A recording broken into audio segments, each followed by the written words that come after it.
Good evening, everyone. We are going to start. It's sharp 7:30, and we plan to do these special sessions on behalf of Hindu National Health Network.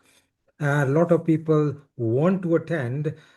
Some of them are stuck in traffic. Some are actually not able to do because they are engaged in some other event, but they requested it to be recorded, so we're going to record it, and hopefully people who do not have any objection is fine. If anybody has objection, please let us know in the chat, and Sanjay ji will just watch out. In real life, we are going to have these sessions every first and third Thursday of month, starting 7:30 till 8:30. We'll aim for more scientific deliberation so that people understand the value of Hindu philosophy and Hindu culture, and hopefully younger generation will be able to match and understand rather than doing it blindly. We know that for thousands of years, human civilization have used sound as a tool for healing, as a tool for transformation, and for concentration. Mantra meditation has been known for a long time, and today we are going to talk about science behind mantras, sound, the consciousness, the neurobiology, and human transformation, that all can be done. And we will have a fantastic person called Dr. Vishal Dwivedi who will join us soon. But let's think and talk a little bit about, we had spiritual evolution of thousands of years, and Hindu philosophy is very rich right from old time. And we know that amongst the oldest and most sophisticated sound based practices is the science of mantras.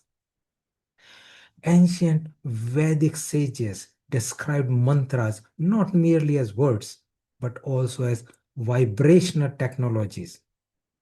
These vibrational technologies were quite capable of influencing the mind, the body, and the consciousness, and overall the environment. And people were able to change the environment through thinking and mind. Old times, the sages or rishis used to meditate and make rain manifest in desert. And now we will try and understand how did they do, and how our body and mind can connect to universe, and all are same. Aham Brahmasmi is the mantra that has been used for a long time, which means I and universe or the supreme power, we are all connected to each other, we are the same. And if I and universe are the same, then in theory, we should be able to have exchange of thinking and exchange of manifestations. Modern science, on the other hand, I am a consultant in the National Health Service. I'm a medicine kind of graduate and postgraduate, and I've done MRCP, FRCP, MBA, all kind of medical degrees. But then I realized that there is something more to it, and then I started thinking about the spiritual power, spiritual energy, and spiritual health. Having done a work on it for several years, I know that modern science, although it has begun now to understand it, there is a lot more to it.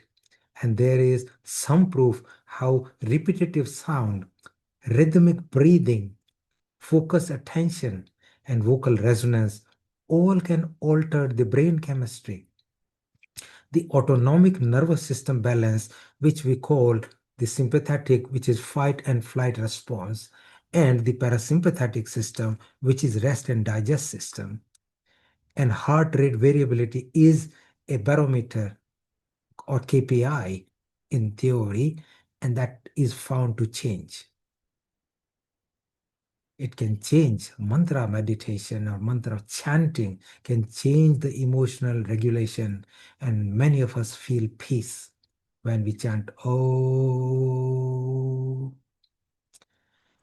Now, in physiology, it is shown to change the cognition in the brain, immunity in the body, and also neuroplasticity. So let's try today to bridge the ancient wisdom and the modern scientific understanding so that it can explore how mantra chanting may influence the neural networks, stress hormones, the heart rate variability, the emotional resilience, the attention systems, the cellular physiology, the psychodynamics, as well as the social connectedness. And hope we can connect then to the philosophical, spiritual, linguistic, acoustic, and neurophysiological foundations of mantra practice, and hope that next time we go to the temple or at our home or wherever there is mantra chanting happening, we will be able to understand it a bit more, and hopefully we'll do more mantra chanting in order to align our body, because mantras align with the body fluid, and those vibrational energy can stimulate mitochondria, which is the energy house. And therefore, people feel more energy after mantrocharan or mantra chanting.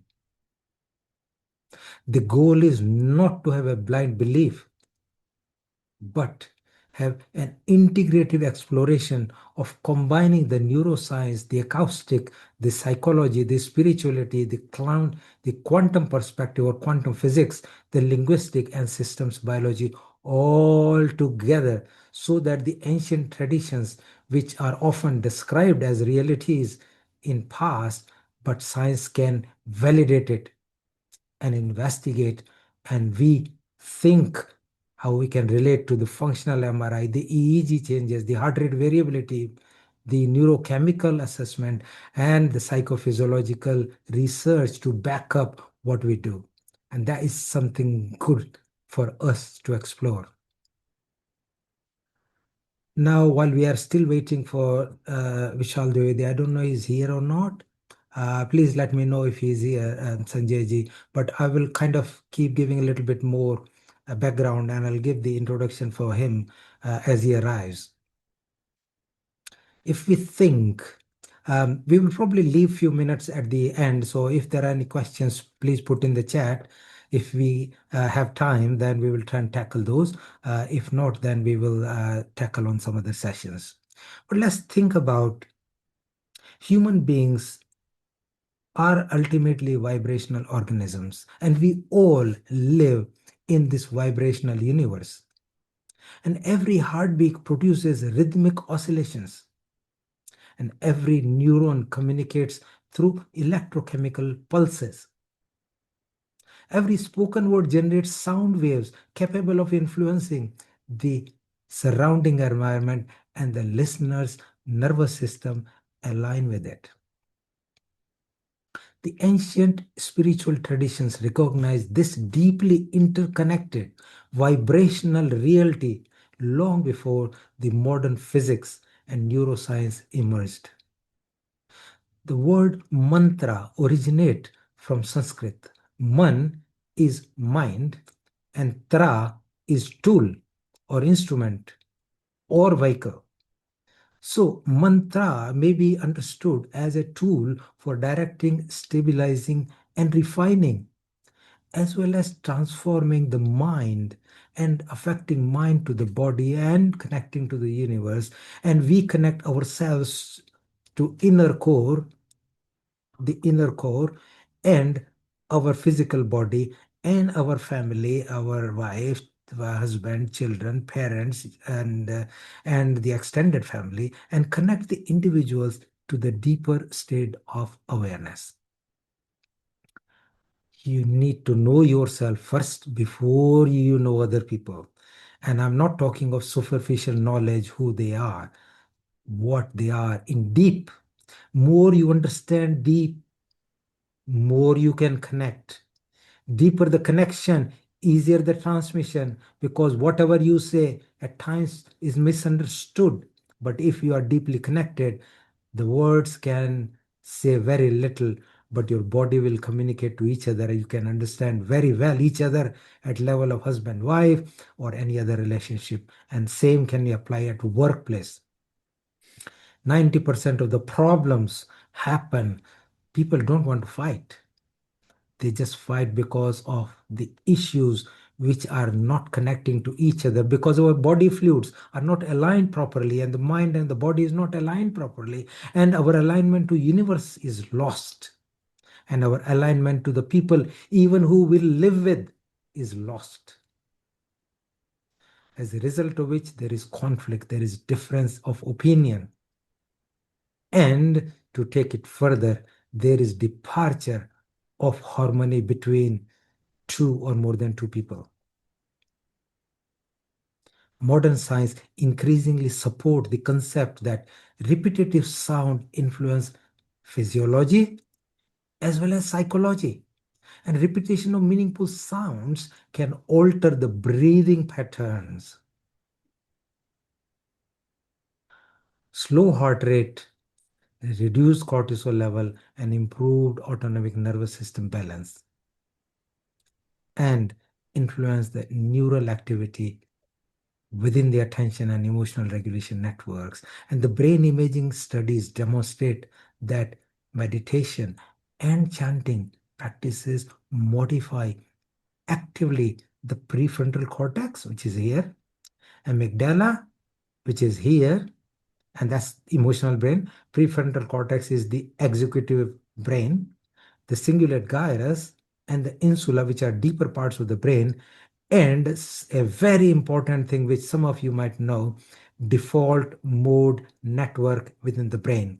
And that is now the newer part of the brain that is regulating everything. I think it's time for us to think about self-awareness, emotional processing, attention, empathy, and the stress responses that we go through at different parts of the life, knowingly or unknowingly. And can we, to some extent, understand it a bit more so that we can control our life more? You know that the life is like self-awareness, self-management, motivation, social awareness, social management, and it's all a continued spectrum which is combined as emotional intelligence, and that is said to have more influence than the IQ. So EQ is more than IQ in many levels. So I think it might be a good idea for us to chant Om, which is the smallest but quite powerful mantra, a few times and engage into it, and then we will talk a little bit more. So if people are sitting on table or what's a chair, or they're sitting on the floor, or if people are driving, please don't close your eyes. I would suggest that let's sit straight. If we can put our feet on the ground, make our back straight, close our eyes. If we can make this pose, it'll be good. Gyan Mudra. Put it here and chant. Oh.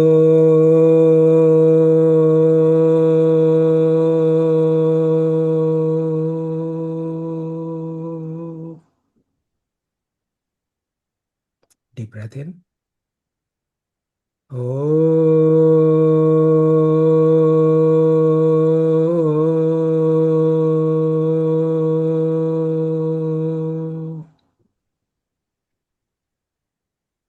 Oh.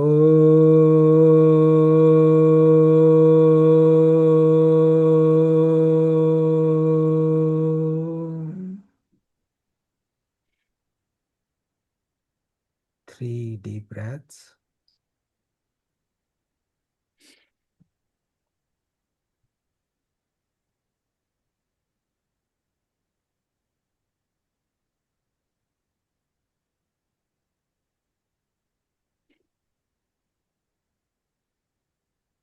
Let's just spend a few seconds in silence and Then I will introduce Dr. Vishal Dwivedi, who has joined us on call.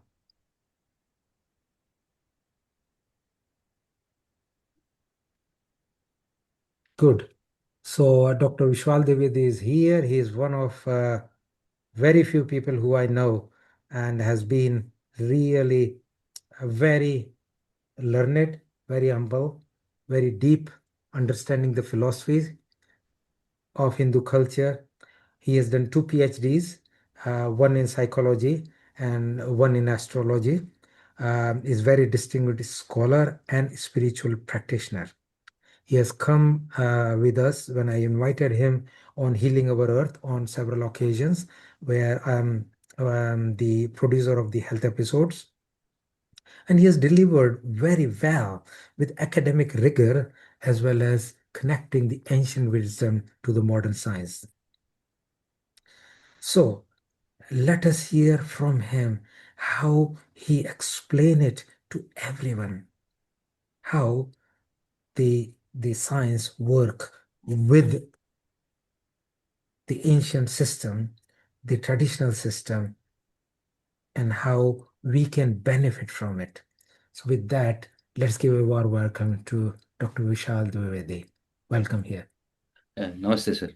Namaste. And namaste to all of the distinguished, esteemed people who have joined in. I'm very humbled that you've allowed me to speak out something which I've been practicing from past, say, 47 years. My mother has been my guru, and since then I've been uh, following the system of the Rig Veda. That's from where I have basically learned. And there is no prescribed system, there is no doctrine or dogma in the Rig Veda which says the zenith is known and that there is what the ultimate truth is.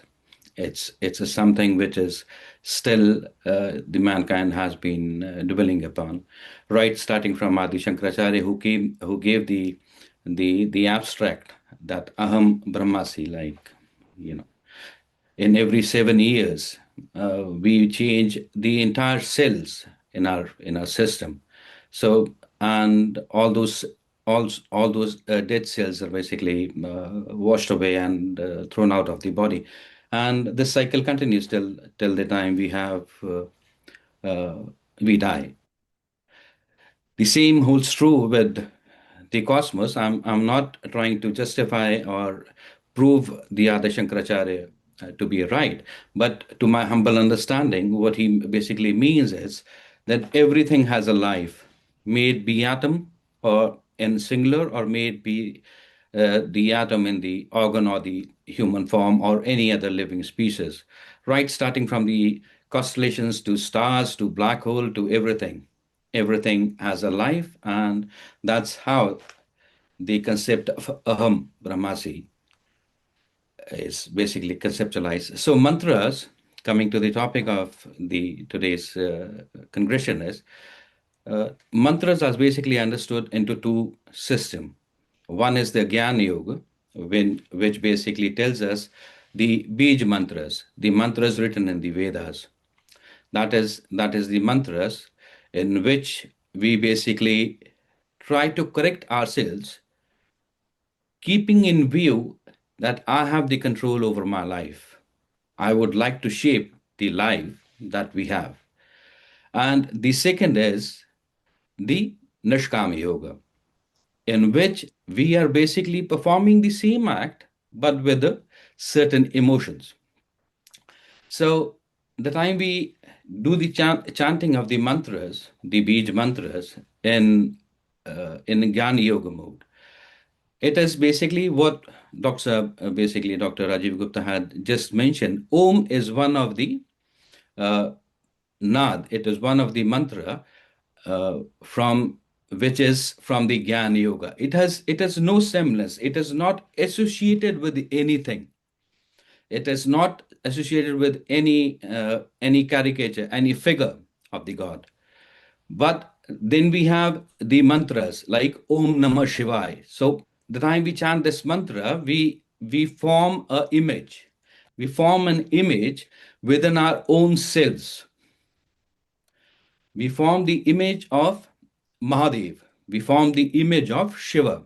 But Shiva in Rig Veda is basically described as a form, a stage of energy where the energy basically dilutes itself.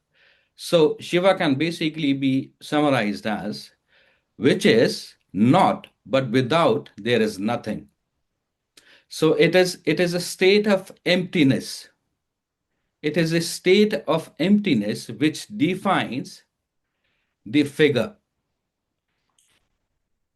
And when we chant the the mantras from the Gyan Yoga, then the emotional part of the brain, the emotional part of the brain region is not into play. So the limbic system, which basically consists of the amygdala, uh, hypothalamus, upper hypothalamus, these things are not into play, and the parietal lobe and the occipital lobe is in a dormant state.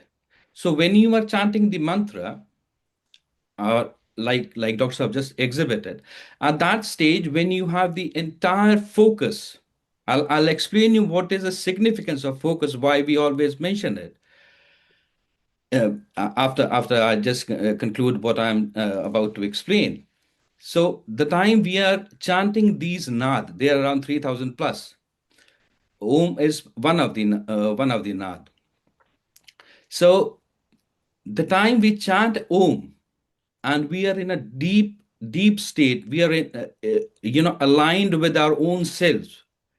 That is when the parietal lobe, the understanding of the world means it is not that you are away from your own self. Understanding of the world means the societal world. May it be at the nuclear level, the family, or may it be at the larger level, the society. That is lost.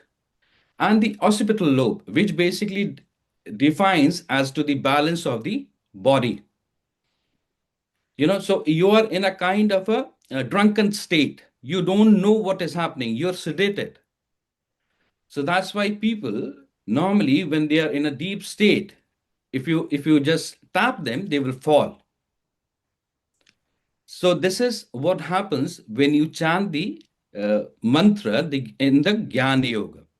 But when you chant the mantra in Nishkama Yoga, so that is when you are associating yourself with a certain emotion, the emotion towards the Almighty. Like in the 13th century, before the 13th century, there was only the Vedic system. Then came the bhakti from the southern part of India through Ramanuj Acharya. And that is when we basically introduced the bhakti in which the Brahman is not a sect, it is not a caste. It is basically one of the four pillars of the Vedas. One is the literature, the other is the Brahma. Brahman is basically the way to do the things, how to chant the mantra, which mantra to be done, which mantra is suitable for whom. That is what is defined in the Brahman. So the time we chant this mantra, then it is in the Nishkama Yoga, it is the amygdala plays a greater role because your focus is more towards the deity and less towards you. So the offerings of the mantra, offerings of the prayers that you are making towards the deity, they remain absolute between you and the deity. So that basically becomes like it begins the journey of me, the atom, to the observer, the Almighty. So it basically brings in a flow of energy, which is governed by the emotion. So as Lord Krishna in Srimad Bhagavad Gita says, Nishkama Yoga is better than the Jnana Yoga. When you're undertaking certain acts in this society, But when it comes to the meditation, when it comes to your upliftment, then it is the Jnana Yoga which takes the front seat, and the Nishkama Yoga goes into the passenger. Why so? Because that's why the sages that you would have read or heard about the stories, that the sages went to the Himalayas, or they went into the wilderness, they went deep into the forest to meditate. Why? Because they wanted to be away from the emotion. And that is the entire essence of focus. What is focus? Focus is basically when you terminate the connection between yourself and the rest, and you're focusing on the thigh. That is me. It is the focus is entirely on you, and there is no destination. It is a unending journey. It is an unending journey. That is why even in the pictorial representations, or the serials that you would have seen, people used to go and meditate and chant mantras while sitting in the wilderness, enduring all the pain, but still not feeling it. What does that signify? It signifies that you have not only disassociated yourself with the society, but you have also disassociated yourself with the body. So the brain is away from the senses. It may sound it may sound very difficult as of now, but that is easily achievable, and any person who drinks too much can really understand when you're too high, you don't know what you're doing.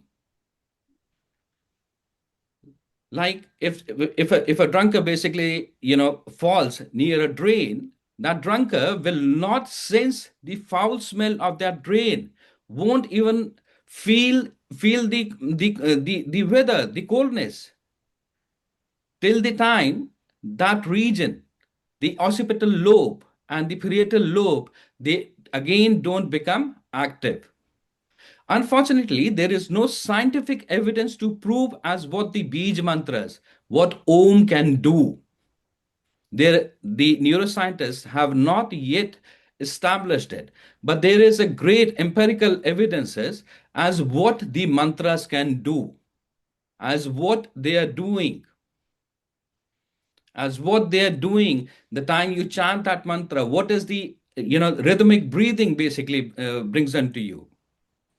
We know that, like Dr. Saab just mentioned, the regions of the brain, default motor network. So it is basically the time you are altering your breath in a certain manner, and it is rhythmic. Then the regions of the brain, the gyrus, and the firing of the neurons changes. And this firing of the neuron basically, at a macro level, it dissolves or balances the effect of the cortisols. The cortisols, which are the stress hormones. Stress is also is it's not only negative. Anxiety is also positive. When you have too much happiness, you have tears of joy. So that is also something which the body is not really understanding, but the emotional part of the system, the right side, the right hemisphere of the brain is understanding it, but the logical side is not really accepting it. That is why the body is trying to release itself by shedding tears. So these things are something which has been has been practiced over the centuries. But now, unfortunately, what has happened, I'm not blaming anyone, and I'll try to be as neutral, religion neutral as I can be. But for centuries together, our part of the world was basically colonized. And this system, the dogmas and the doctrines were introduced into our system because, as they famously say, the religion of the subject is the religion of the king. Whatsoever the king follows, the subjects, the residents of that kingdom follow. So that's what happened. We started following the system instead of exploring it. And the concept of the Vedic system is to question. The essence of Srimad Bhagavad Gita is basically questioning. Arjun is not accepting the doctrine from Lord Krishna. He is not saying, if you say I will fire, he say no. Why? So that is a samvad. That's as a discussion. That is what has been there in the Vedic system. And in the Vedic system, there is no zenith. We don't know. We don't know it is the creator who created the creation or it is the creation who created the creator. We don't know. Om in itself is not a word. Now I'll come to the finer details of the mantras. So the Bij mantras are the mantras in which you basically don't use your tongue. The tongue is deeply pressed on the temple of your inner mouth. And then the epiglottis, the sound from the epiglottis is basically released. I'll just exhibit it. So I'll be chanting, and I would like you to let me know as what nad did I chant.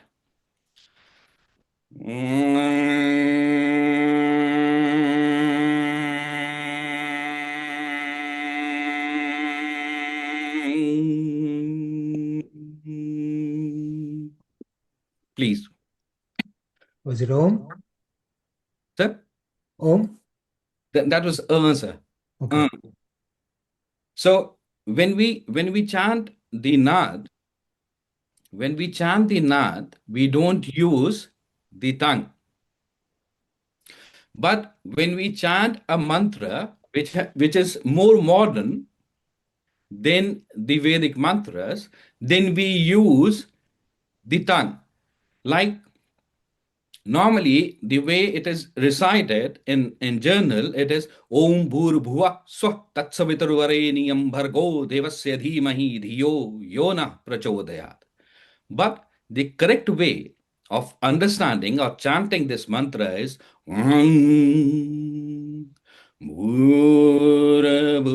Bhurabhuvaswaha Tat Saviturvareniyam Bhargo De.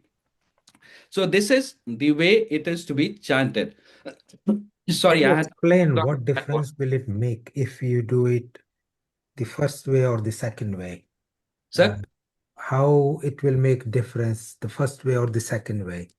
You ex sir, in the first way, what happens is basically it is like you are hearing it. So the amygdala basically comes into more into play. The amygdala is more into play. Sorry, the amygdala is more into play. So you have the more of the emotional connection with it. You see a five-figured, five-faced figure.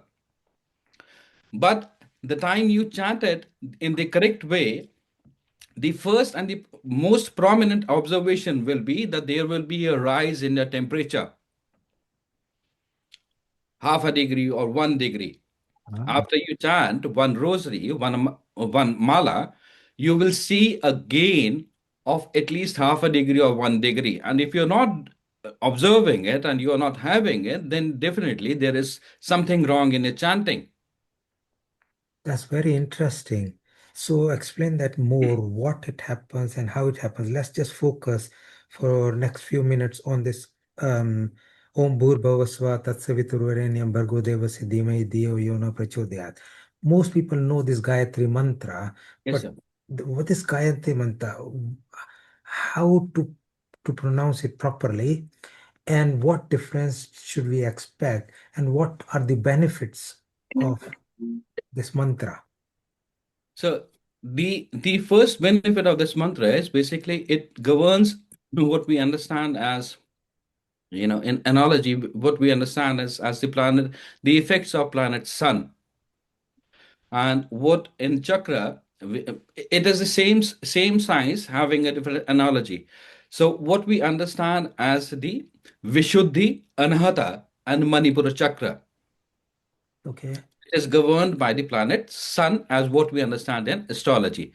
So this mantra is basically it affects these three chakras at one time.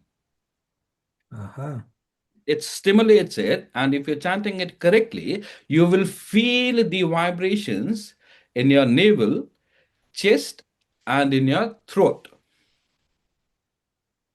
Will it do the alignment of the throat chakra and the heart chakra and the Manipura chakra, you think? Yes, sir. It is it by alignment we basically understand this, sir, what is required for the individual. If the individual is too emotive, it would make it less emotive. Okay. Because emotions in as to in spirituality, we don't take it to be good. Hmm. And if the if the fire inside the belly, if the fire inside the belly and the person is more anxious, is hyper at times, so that would come down. The person will be more sober. Hmm. And the people who are suffering with hypo or hyperthyroid, their thyroid will be balanced, but the chanting has to be corrected. How long people should chant and give example of few mantras, what would happen if they do X, Y, or Z, because the audience might be interested. Okay, so tell me which one I should do, why, and what benefit can I see tangibly or physically? Okay, so if the I'll try to explain it in a way of astrology, sir, because people are more they have a fair understanding about astrology. So if your sun is in the 10th house, the fifth, 11th house, then the chanting of the mantra, the emphasis should always be on that colon. Namah. Okay. You know, when you chant the mantra, Om Bhura Bhuva Swah. So that colon has to be there. So that would basically balance the way that your name is being transmitted. What does sun do? It basically transmits its glory. For an individual, the glory is basically the the fame that you get of your persona, of your demeanor. So that would be transmitted in a right way. So the clouds were, as metaphorically, the cloud would basically wither away. And what we gain by Mahamrityunjay mantra is basically the Sushumna Nadi, which is connected right from a root chakra to a Sahasradhara, the crown chakra. That would get stimulated. That gets stimulated. So as you sir the time you were addressing the congregation, you said that let's keep our spine straight. The reason for keeping the merudand, the spine straight, is there are three nadis: ida, pingla, and sushumna. So the ida nadi basically is responsible for the flow of the the positive charge within this system. So when we chant the Mahamrityunjay mantra, the Sushumna and the Ida Nadi, they are in balance with each other, the positive and the negative charge. Positive and negative, by this I don't mean a hero or a villain. It is basically the depiction of the charge. It's basically protons and electrons. So that basically flows upwards back to the brain, the exomes as we understand in medical analogy, sir.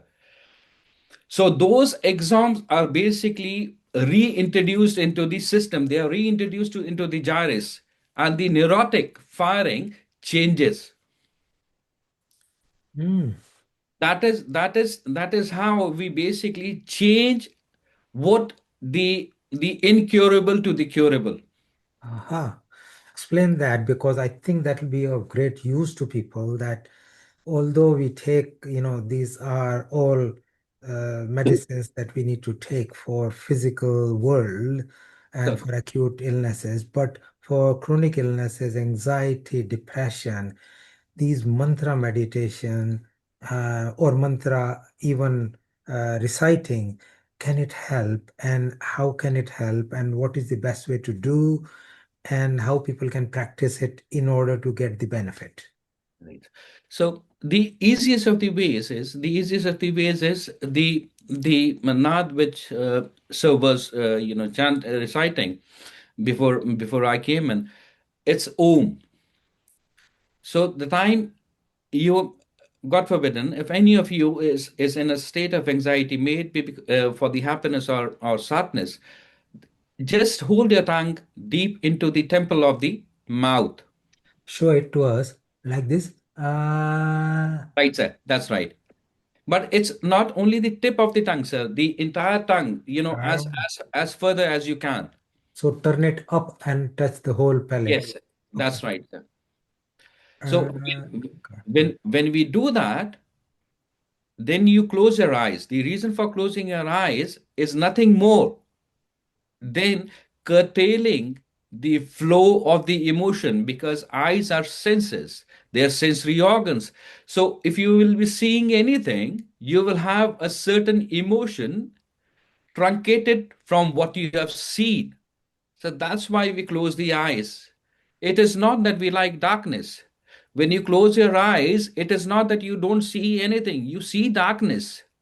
When you go beyond seeing is meditation. But anyway, coming to as what sir has basically guided me to speak upon.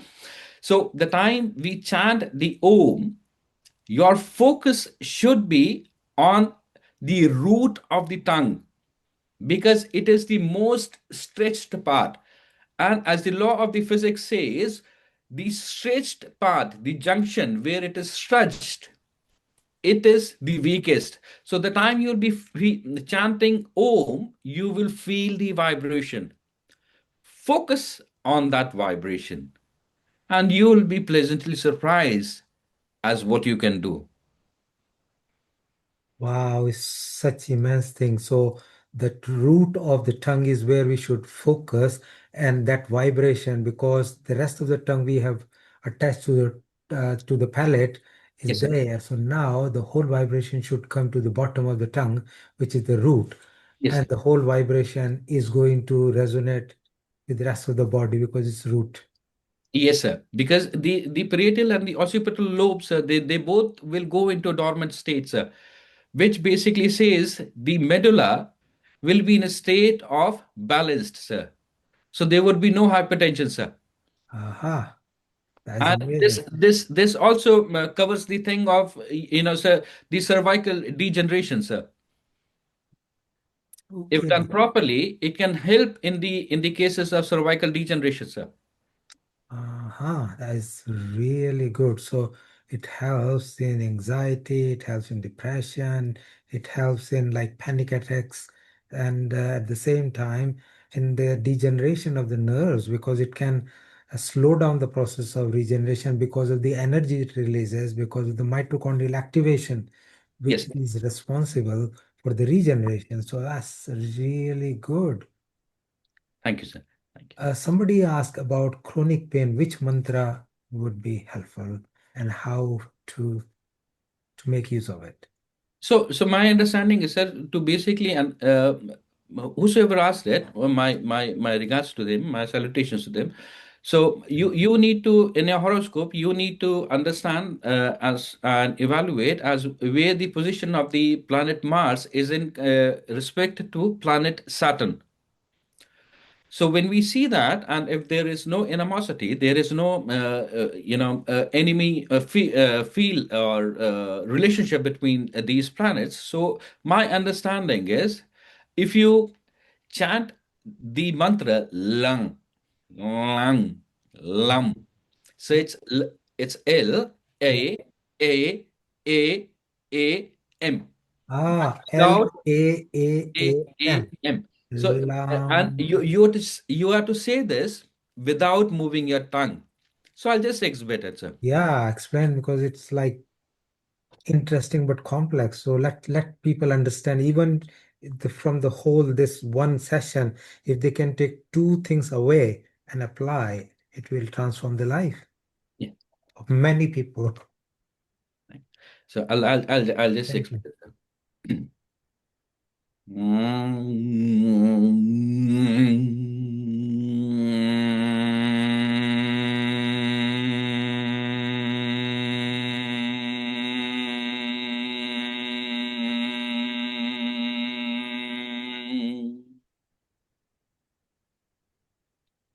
So Wow. this is sir. Wow. This is what that day. Even it was not, it was you pronouncing, and I was a listener, but I could feel it. Thank you, And sir. it gave a degree of calmness to the body. So this is I'm not trying to justify or I'm not trying to prove anything which is beyond my it is as what they it is said is it is beyond my pay grade. So I'm not saying that what is being enshrined in the Vedas is to be proven by a humble person like me or a non-existent to the Almighty. But what I'm saying is what I'm trying to submit to all of you, the distinguished participants, is you need to chant the mantra in a correct manner before realizing its effect. To, to basically discard anything is very easy. That's the Mm. similarity between an atheist and a theist. One is basically arguing about that there is God. The other is arguing that there is no God. But the beauty is they both have not realized either of them what they are promulgating. So till the time we basically don't understand as what is required and don't practice it in the correct way, we will not really know what the effects would be. And fortunately or unfortunately, our understanding of the mantra or of our choice of the mantra is basically dependent upon the popularity of the mantra, or it is on the hearsay. It's like someone had a big car and you didn't know what to buy, so you bought a big trailer just to outweigh that person. So you need to realize as what the need of your person is, you as an individual. Because in the Vedas, we don't really, as the medical sciences, we don't believe in a society-based thing till the time there is a pandemic. It is not that doctor would be saying whosoever has a temperature, you come on the left side, and whosoever has cough, you have come on the right side, you take this medicine. No, everyone is evaluated, everyone is examined in its own way, and you need to practice your art. You need to practice your art. Everyone knows that visiting a gymnasium can give you a greater physique. But till the time you don't really enter the gymnasium and you don't start working out, you can't have the physique. It's So true that unless you know what to do, and even you enter the gymnasium or gymnastics and you do it the wrong way around, you're building the wrong muscles and you might even have pain rather right, than relieving the pain. exactly, sir. Exactly, sir. I Like think it is so good. We probably need to have another session with some examples of the mantra, and people can do it physically while they are in the session and start feeling the benefit, not the whole benefit, but at least some effect of calming down, or at least trying to get how to do it properly and practice it. Um, I think that'll be great. I'm conscious of time, so I'm thinking if people, just to keep people interested, we might take one or two questions if people have, in order to really have more interaction. So if anybody has a question, please let us know. However, I think one of the other thing will be if you can give us one more mantra, which is for wealth, because everybody wants wealth. Lakshmi Beej mantra, or I don't know, whatever. That will be a gift from us to the people. So it basically depends upon, sir, what we understand by wealth. Wealth is something which a person Money, money, money. yes, sir. We Sir. talked about health already Yes, because sir. Om is the master mantra, and that actually helps connecting to the body. And there are others as well. The Yeah, Mahamrityunjan mantra is the other one, but Mahamrityunjan itself is so vast. We probably will cover on the next session, which is going to be in 2 weeks' time at the same time, 7:30, and people should watch out for it. But in view of the interest of time, let's try and focus if we can get some benefits Yes, sir. of. So I would humbly, request all of you to please focus on the chanting. It is not necessary for you to close your eyes. In case you can keep your focus intact.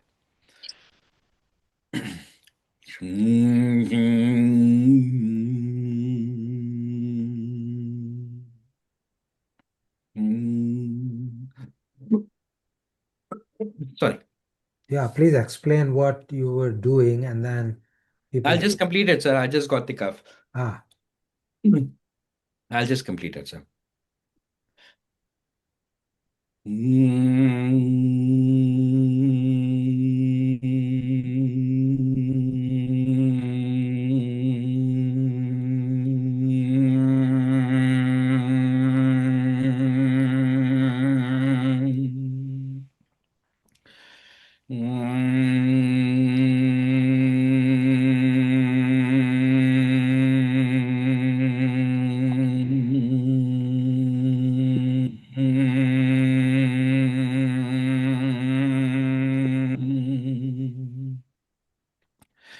So this is the mantra which basically elevates the left hemisphere of the brain, which is the intellectual side of the brain, and that is from where you can earn money.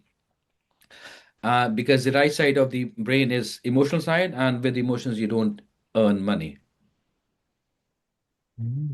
If you chant this mantra, the first physical evidence of correct chanting is that you will feel immense heat in your navel. okay. Wonderful. And what mantra is there physically? I don't know. It's difficult. We'll try and see if we can translate it in words. What was it? So it's basically what we have been saying all the time, sir, but we don't know what it means. Yep.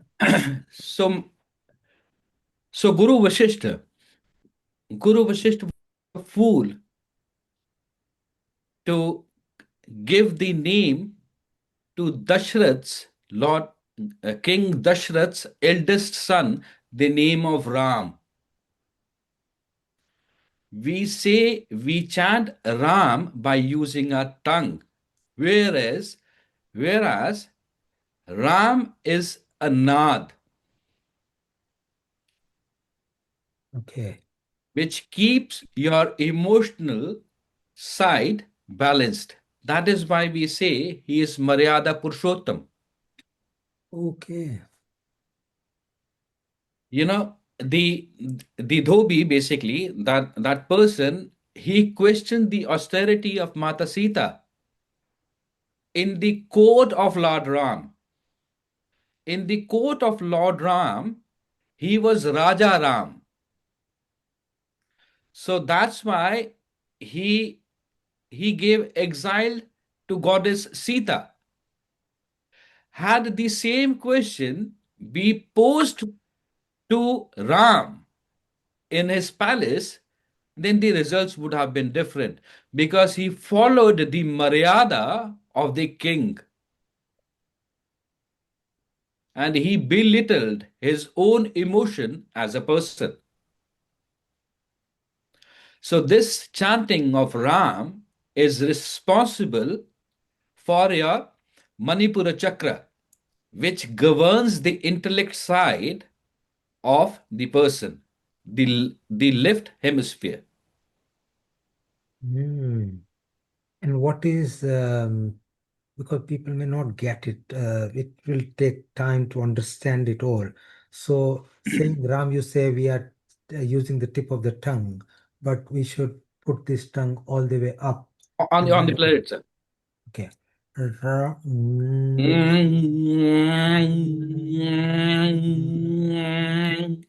Sir, what you would have seen, the time we basically hit a gong. Yeah. The low decibel sound is Ram. Okay. Yes. हम मंदिर में जब घंटी बजाते हैं तो बिल्कुल लो सही है। Decibel sound is Ram. Ram.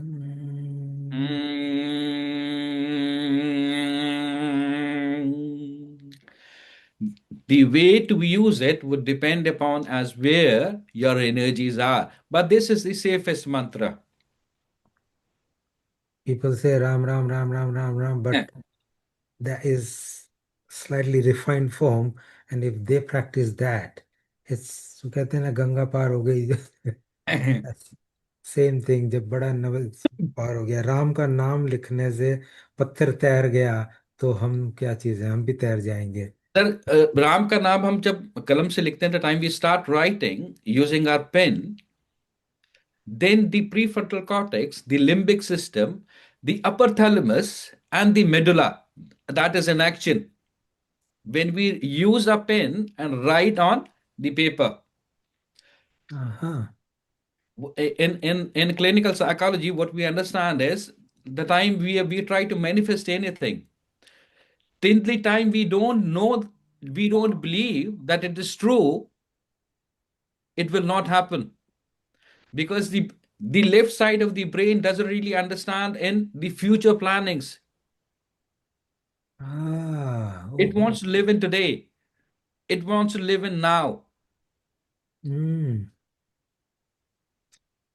such a fantastic understanding of this actually make us do in a slightly different way to get a different result. And it is so good to hear. I have not heard what you have said, uh, you know, at all. A lot of this, despite we have been connected to each other for many years now, but every time new thing come out, and it has even deeper explanation. So, I'm just the voice to my guru, sir, my mother. I'm just a voice to my mother, my guru. yes, I think you are absolutely right. We need to attribute all our achievement, success, whatever shape or form we have got to somebody. And our mother is the person who has brought us into this world. And that's really good. Um, we have got a question. Pavanji, you've got your hand raised. Yeah, What's I it? have two questions. Like, one is how many time, that means we have limited time per day. We are very mundane people. We have job, we have home, everything. So, how many time we should chant these mantras every day? Till the time you don't feel the thing in translating in into something like the first exhibition or the most evident thing is the time you feel sensations in your spine or in your cervical area. Mhm. Second thing, would you be doing a session where you will teach us the right way of chanting the mantras? I'm just a speaker, ma'am. It all depends upon the greatness of Dr. Saab. Basically, he's been very kind upon me. I've no complaints, but it all depends upon how many chances he gives me. I think we will bring you back for sure. Sir, And there is one question which popped up. Veena ji basically asked, and what do you say about the greetings, Sita Ram or Jai Siya Ram? yeah. It's basically to do with the Nishkam Yoga, in which we are basically using the conduit of the energy before the conduit. Energy is Mata Sita. The conduit is Ram. That is why I'll just digress for 30 seconds. That is why Mata Sita did not kill Ravan the time he abducted her, because every energy needs a conduit to transmit. Wow, I did not understand it in that way because I was just watching something on telly and So what we normally say is, Shiv Shakti. This is Shakti of Shiv. Vishnu की इतनी शक्ति थी, ब्रह्मा की इतनी शक्ति थी कि सृष्टि की रचना करी. So it is the Shakti which is defining the Brahma. It is not the Brahma who is defining the Shakti. बिना शक्ति के शिव भी शव हैं. yes. Fantastic. I think yeah, there is so much more to learn from you. It's amazing. So we'll try and bring you back in 2 weeks' time. Whatever date is, I think it's 21st of September, the third Thursday, 7:30 p.m. And then we will build on the knowledge because this immense knowledge is there in Vedas and translating that into the practice in order to connect scientifically is so powerful. Thank you, So sir. let's do that. I'm conscious of the time. Somebody asked, is that being recorded? Yes, we have recorded. Hopefully it works. And then we'll take it from there. Thank you so much indeed. I'm conscious that we can stretch it. We are so all hungry to get more and more out. That's very But kind of you, sir. we should have that content for now. We should respect the time and respect the audience, respect everyone. I hope people have found it very beneficial and let us take it and spread this world that there is a lot more that we can do for not just ourselves, but our future generation. This is a legacy we can leave, not just what is there in the scriptures, but making those scriptures live in the world today so that people understand and practice what we say. Thank you so much indeed. I thank you all on behalf of my Guru, sir. Thank you. My pleasure. Thank you, sir.